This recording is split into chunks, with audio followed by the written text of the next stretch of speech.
অনেক ছোট ছোট সুন্দর সুন্নাহ আছে যা আমরা ভুলেই যাচ্ছি।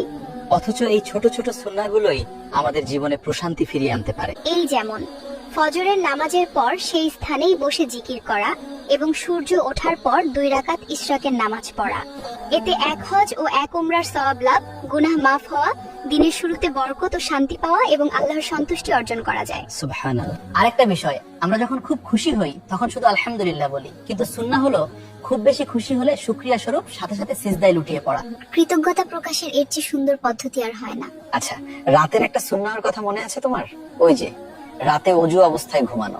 এটা করলে নাকি ফেরেশতারা ওই ব্যক্তির জন্য সারা রাত দোয়া করে। হ্যাঁ, এটা আমাদের নিয়মিত করা উচিত। আরেকটা ব্যাপার যা সমাজে এখন দেখাই যায় না, মানুষের মধ্যে বিবাদ মিটিয়ে দেওয়া। এখন তো মানুষ বিবাদ দেখলে উল্টো উপভোগ করে, অথচ মুসনাদে আহমদে বিবাদ মিটিয়ে দেওয়াকে অনেক বড় সওয়াবের কাজ বলা হয়েছে। তুমি ঠিকই বলেছো। তবে আমার কাছে যে সুন্নাহটা সবচেয়ে কঠিন কিন্তু জরুরি মনে হয় তা হলো কোনো কিছু জানা না থাকলে অকপটে স্বীকার করা যে আমি জানি না। আমরা অনেক সময় লোকলজ্জার ভয়ে ভুল তথ্য দিয়ে দেই, অথচ চুপ থাকা বা না জানাটা স্বীকার করাও একটা বড় গুণ। সত্যি, এই হারিয়ে যাওয়া সুন্নাহগুলো যদি আমরা আবার চর্চা করতে পারি তবে আমাদের ঘর এবং সমাজ দুটোই শান্তিময় হয়ে উঠবে। তবে আজ থেকেই আমরা নবীজির সুন্নাহগুলো মেনে চলার চেষ্টা করব, ইনশাআল্লাহ।